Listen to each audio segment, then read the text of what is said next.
Okay, let's be honest. We've all seen the videos. Some tourist gets way too close, the guard suddenly stomps forward and screams, "Make way!" and the internet loses its mind laughing. It's basically a meme at this point. So in this video, I want to actually answer two questions. First, why does this job even exist? Like, why are we still doing this 400 years later? And second, what does it actually take to land that job? Because, spoiler, it is way harder and way weirder than you think. And by the end, you're never going to look at one of these guys the same way again. So let's go back, way back. Because if you don't understand why this started, the whole thing just looks like cosplay with extra steps. Here's what you'd be missing. The entire reason this job exists is that for a very long time, being the king was basically the most dangerous job in the country. Picture it. You're a medieval or early modern monarch. You've got the crown, the castle, the whole deal. Sounds great, right? Except the people most likely to kill you aren't some random invading army.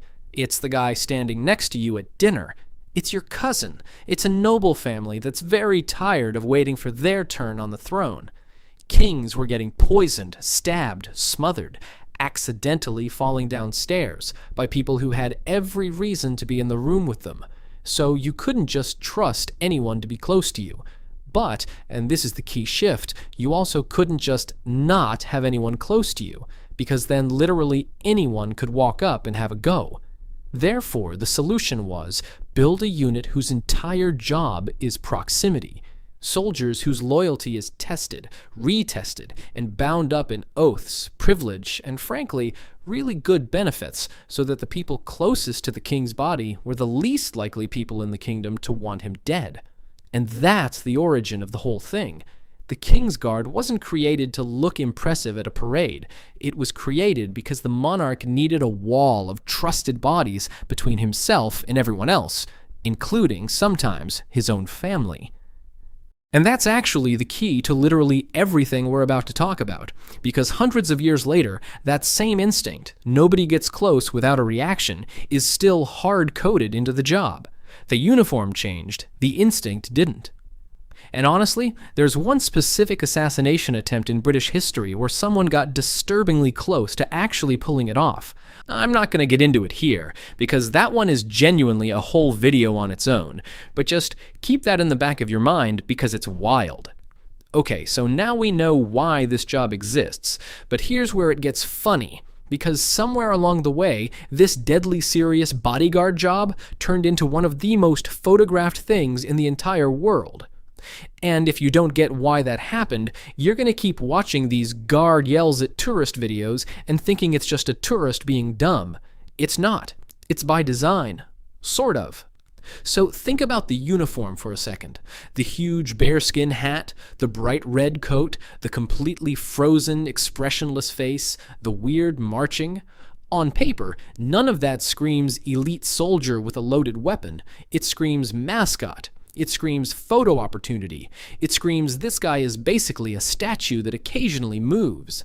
But, and here's the twist, that's exactly what makes it dangerous. Because the uniform doesn't just look ceremonial, it looks harmless. So when a tourist walks up, camera raised, smiling, taking one more step than they should, in their head, they're interacting with a costume. In his head, a stranger just crossed into his space, ignored a boundary, and is now closer than protocol allows, and he is trained instantly to respond to that. So every time one of those guard suddenly shouts and stomps at a tourist videos goes viral, what you're actually watching, for like 2 seconds, is the soldier underneath the costume showing through. The illusion cracks, just for a moment, and everyone in the comments is like, wait, that was kind of intense. Yeah, because it was real. And that's the whole trick of this job in one sentence. The uniform was designed to make you forget there's a trained soldier inside it. The fact that it still works on millions of people every single day, that's honestly kind of impressive. Now here's where most people get the entire thing mixed up.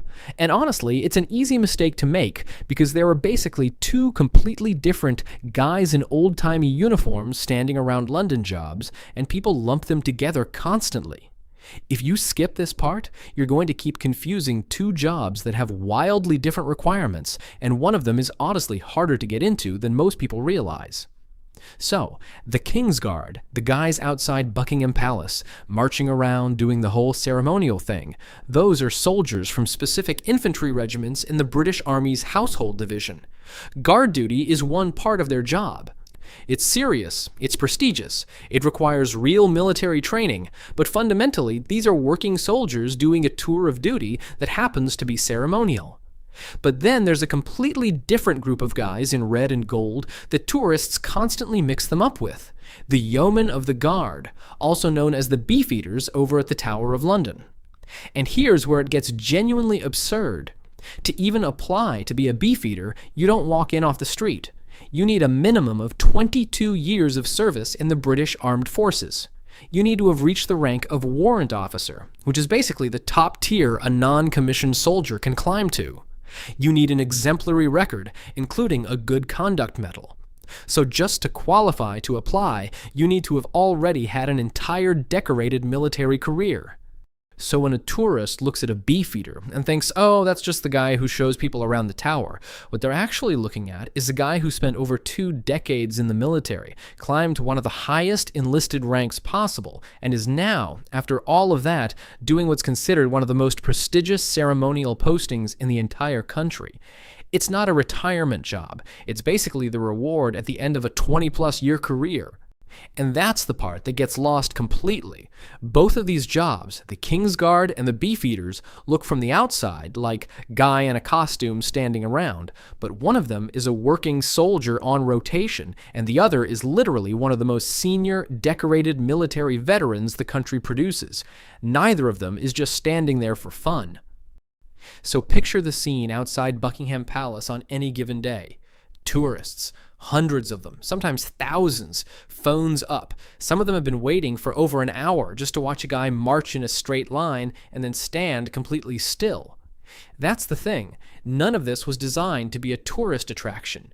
The marching, the changing of the guard, the bearskin hats, all of it descends directly from genuine 17th and 18th century military protocol, functional stuff, procedures for, actually protecting the monarch.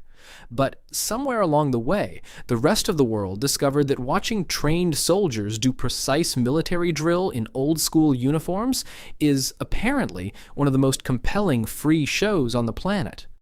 So now you've got this situation where an elite military unit, originally built around the very real possibility of the monarch being murdered, spends part of its working life functioning as basically unpaid entertainment for tourists from literally every country on Earth. Free admission, no tickets, just show up, point your phone, and watch soldiers do their job. The job started as Stop the King from Getting Assassinated. It accidentally became one of London's biggest tourist attractions. And you know what?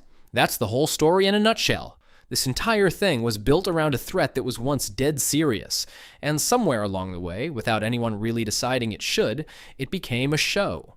400 years ago, getting too close to the King's Guard could get you killed. Today, it just gets you a great Instagram story. Alright, if you made it this far, you already know what to do. Smash that like button, and if you're new here, subscribe. You might also enjoy the next video that's on your screen. See you there.